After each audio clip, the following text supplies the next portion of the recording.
sa kanila.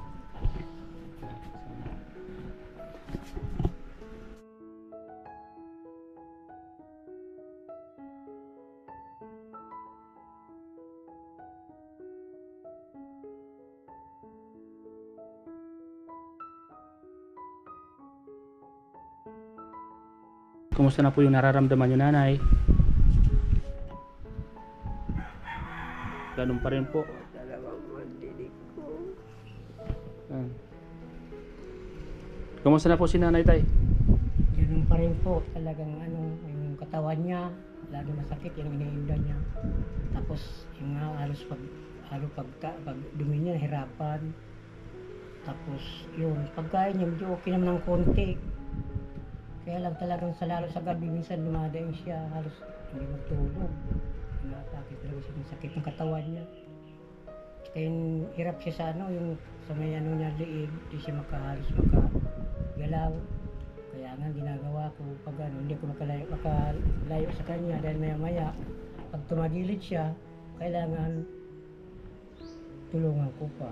Tapos pag nahulog ko siya sa natanggal siya sa ulo niya sa unan, ako pa mag-aayos, hindi niya na kayang ibalik ang ulo niya sa unan.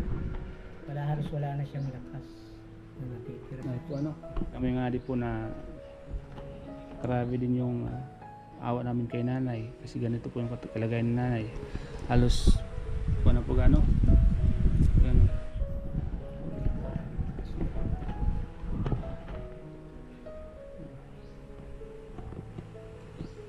Para pasalamatan nila. Sino po? Si Evelyn. Evelyn. Ima raw, Ima. Sino pa yun? Napanood nyo pa yung vlog namin. Oo, napanood na po. Salamat po sa inyo mga Kaya ma'am. nga po napagod sila. Uh, Kasi matagal na raw ito hinahanap nga nang magkaiwahiwalay sila sa promotion. Ngayon napanood yung vlog nyo, nakipag-coordinate namin dito. Bali siya nagdala ng nila ng paabot na tulong. Kasama po yung mga opisyalis ng barangay, yung mga kagawad. Sinamahan po rito para ipaabot sa kanya yung pinaabot nilang blessing na tulong.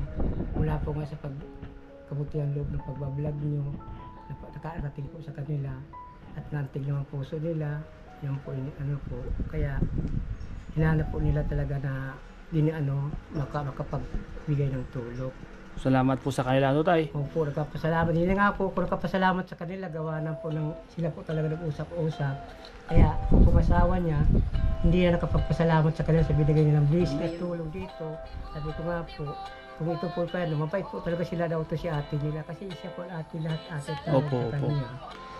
Siguro nung panahon, mabait po talaga to. Kasi pagdating sa ganitong sitwasyon, naalala po siya. Kaya salamat, maraming salamat sa mga kaibigan niya na hindi nakalimot, lalo na ngayon na kailangan niyang tulong.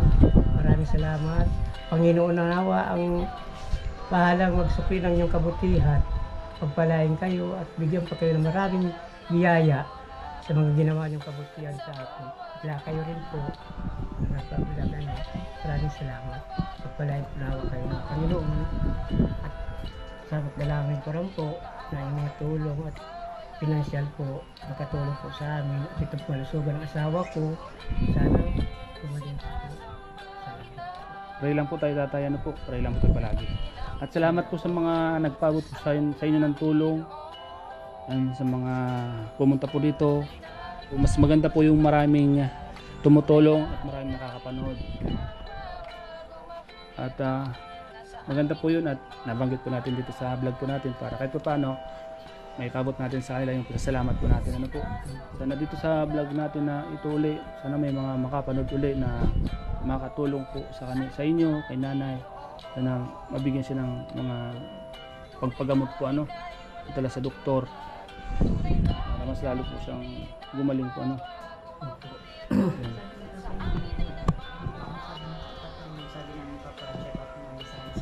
Opo, pumunta po rito siya, sabi ko, kung maaari na papatika pa, kaya lang po, ang kaso po, gusto ko po sana, kaya lang hindi na po talaga kaya ng katawan niya. Hindi na po siya makakapagbiyahe o makapagsakay. Dati po, nung pangasana, dadalhin ko to sa BNC, kaya lang talagang hindi niya daw kaya na magbiyahe. Paano po yan, tatay? Hanggang dito na lang po siya? Hindi po, ang nga po inaano ko na para Pag kung ano. ambulance po kung- tatay, hihigang tulong para sa kanya, eh maaari natin ilapit din po sa sa malasakit or sa DSWD po. Opo. Kasi yung mga ganyan po, binibigyan naman po ng PhilHealth. Ano po? Yan. So, kung halimbawa po gusto niyo po na dalhin natin si nanay sa sa hospital, ang gagawin po natin, nakikipag-coordinate po ako ng sasakyan ng ambulance para po madala natin ang hospital. Pero ang inaano ko po, yung sa kagustuhan nyo rin po. Kasi kung kaya nga po napatanong ako kung sakali na gusto nyo padala si nanay, so saka natin po gagawin yon. Hindi po pwede na kami lang po magdidesisyon na gawin yun. Kundi sa kagustuhan nyo po yon. Kasi iniisip po natin si nanay, mas kailangan po mabigyan pa siya ng lunas para madagdagan pa at least yung kanyang yung kanyang lakas. Ano po? Kasi kung dito lang po siya tatay, Parang inaantay na lang. parang po inintay natin niyo siya. lang po ang Oo. Yun po yun. Ayaw po, gusto ko na po ba. Kasi tingin ko naman po ba, naliguan ko tapos nakita ko lang po ang sitwasyon. Kaya naman po siguro sa ambulance. Opo. Kung sakali man po magpunta na yan, makumpile po o Depende po yan sa pagdating dun sa kung makikita po nila na kinakailangan i-confine, i-confine po yan. Pero kung hindi naman po, sila naman magsa-suggest dyan na bibigyan na lang ng reseta o ganito, ganyan. Kasi po kadalasan naman po sa aming dinadala sa awa po ng Diyos at lagi pong nako-confine kasi po ako naman po kasi personal kung tingin po kasi pag nakikita po na kailangan talaga ng pasyente na ipa-check up, talaga naman pong yung kalagayan niya ang nakikita po natin. Hindi lang po yung kasi sa tayo mismo physical nakikita natin, pero yung talagang sakit niya po hindi natin alam kasi kailangan ng mga laboratory. Pag lumabas po sa laboratory at kinailangan si nanay na i-confine, ganun po yung gagawin. Ako-confine po si nanay. para madugtungan po yung buhay ni nanay. Ako nga natuwa din po ako nung may nag-comment sa post ko na nagpapasalamat at nakita nga si nanay. Ayan. So, at least po, di ba, nalalaman ng mga kamag-anak. Kaya yun yung ginagawa po namin, para po sa kaalaman na rin po ng ibang mga kasama na mga nakakakilala sa kanya. Makapag-abot din po ng tulong sa kanya. salamat po sa yun na nga po talaga mag-desisyon na po. Dali na lang sa akin. Bayat na siya, no? Bayat na masyado. Parang kita po, Nanay, lakasan niyo lang po palagi ang loob mo. Lagi kayong magpo-pray po, na isipin niyo palagi, walang imposible po sa Diyos. Lagi kayong mag-pray, nasa gumaling po kayo. Huwag po kayong mag-isip ng di kayo gagaling, ha. Lagi niyong isipin, gagaling ako para sa mga anak ko. Gagaling ako para sa mga anak ko kasi malilit pa yung mga anak ko. Kaya magpapasalamat tayo palagi sa mga taong nandiyan dyan na mga tumutulong sa atin, yung mga nagpapabot ng tulong. Yan, salamat. Salamat kay Ma'am Lily Jorio sa mga nagpabot ng tulong sa inyo po at yung mga nagpabot sa inyo ng mga kasama ni Kapitan. Maraming salamat. Lagi tayong magpapasalamat mga kasama sa trabaho, yun, mga kalingap. Mula na. So ano po tay? blessing tayo. Tay, yan yung camera tayo, pwede ka muling manawagan sa mga viewers natin.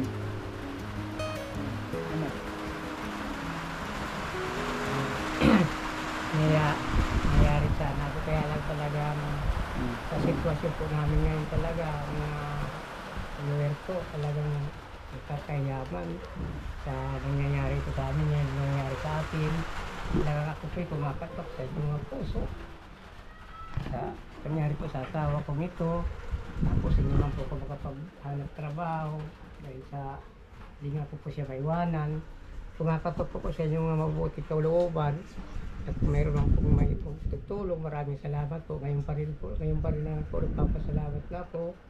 Nagpapasalamat po ko sa inyo na ginagamit kayo ng Panginoon na instrumento para po sa mga taong tulad po namin na nangangailangan. Kayo po ang ginagamit ng Panginoon sa panahon ngayon na para po matulungan kami. Salamat po. Ibalik po sa inyo ang pagpalain po kayo at ibalik sa inyo ng Panginoon lalo pang marami pa po kayong matulungan sa pamagitan po ng inyong pagbablog. Maraming salamat po sa mga tumulong po sa amin. Inuulit ko po, papasalamat ako sa mga nagpaabot ng tulong sa amin. Kailangan po talaga namin para po sa ating asawa. Madugtungan po ang kanyang buhay. Kung bibigyan pa po siya ng hiram na buhay na galing po sa Panginoon. Salamat po. Masasabi mo kay Ate Lea na ganito na yung kanya. Ang masasabi ko kay Ate Lea ay talagang kailangan magpalakas lang siya ng loob.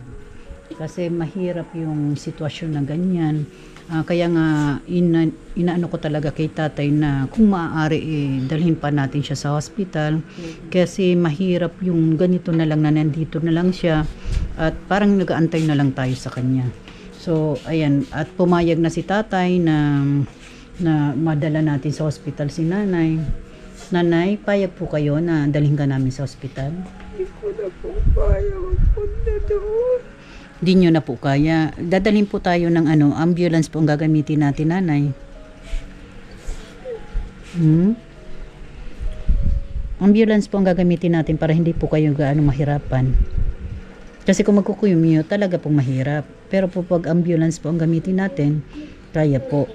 Ang po, bago po namin kayo dalhin sa hospital, gusto namin yung kagustuhan nyo rin po at yung kagustuhan ni tatay. Kasi ang iniisip po namin, mas madagdagan pa po or madugtungan pa ang buhay nyo.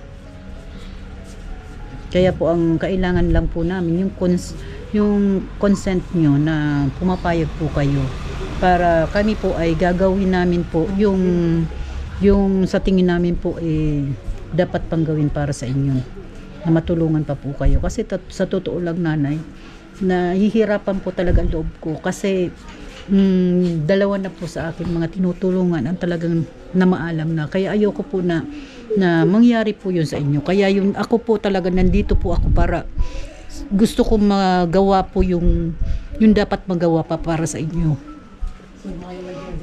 Kaya po ako gusto ko yung galing po sa inyo ang pagpayag na mapacheck up pa po namin kayo. Kasi ayaw po natin na makita pa po na nahihirapan po kayo na nandito lang po kayo. Ano po? Sa tingin niyo po, nanay, pumapayag na po ba kayo? Kasi mahirap po na yung katawan niyo or yung isip niyo hindi pumapayag. Mahihirapan po tayong matulungan kayong pagalingin kahit na ng doktor. Kasi kailangan po yung kondisyon yung katawan niyo, iisip nyo, talagang gusto nyo pang madagdagan ang buhay nyo.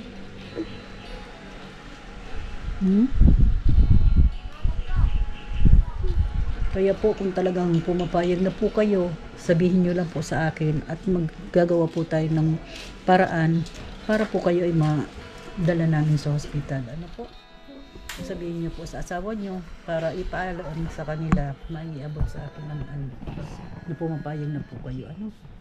Ay, wag na po natin naintayin na mas maggrabe pa po yung kalagayan nyo bago tayo kikilos. Ano po? Sige po. God bless you po. Kaya prayer po talaga hinihiling natin sa mga kababayan natin. Hindi lang po yung pera. Ano po? Salamat, nanay. Ako talaga naano po ako sa inyo. Sa kalagayan nyo po talaga. Talagang naawa po ako, durog na durog ang puso ko po sa mga ganito. Ano po? Kaya nanay, pray lang po tayo. Ipinagdadasal po namin kayo na lumakas pa po kayo, makarecover pa po kayo. Ano? Ayan. Bakit po kaya pag kumakain ako, walang lasa ang pagkain? Kahit po, nanay, walang lasa yung pagkain nyo, yung panlasa nyo po. Kain po kayo, pilitin nyo po makakain. Ang mahalaga po nakakakain po kayo. Ano, nanay? Sabi ko nga, baka sa susunod po pagbalik namin Quaker Oats, kailangan nyo rin po yung kasi malambot lang yung pagkain. Isa po yun sa aking mga inaano sa mga may message po sa akin na parang gusto po kayong tulungan. Talaga yun po yung mga sinasabi ko mga pangangailangan. Yung mga basic na pangangailangan nyo po para po makadugtong sa inyong paglakas ng katawan nyo. Ano po? So, sana po sa mga makakarinig ng vlog namin na ito, matulungan po natin si nanay na habang ito pa nakakausap pa po natin si nanay, kasi mahirap po nakikilos tayo nung wala na tayong pag-asa, ano po. So ngayon pa lang po ipagdasal po natin at tulungan na po natin siya sa mga basic na pangangailangan ni nanay. Salamat po. Ganun lang.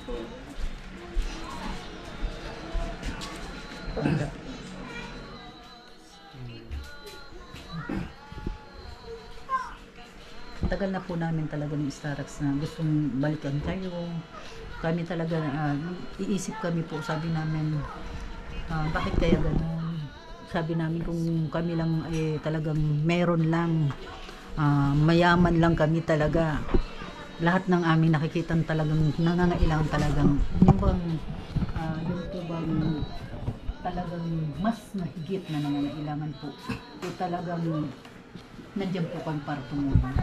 Kasi po yun po ang ano namin yun nga po ang nakikita ko na pinagparehas po namin sa Starax na yung makatulong po talaga sa mas higit na nangangailangan talaga. Kaya ako talaga na ano din po, kaya panay po ang post ko, panay ang pakiusap ko talaga na sana matulungan si nanay. Kasi tayo kung nandito, nakikita natin talaga yung tunay na kalagayan niyo po.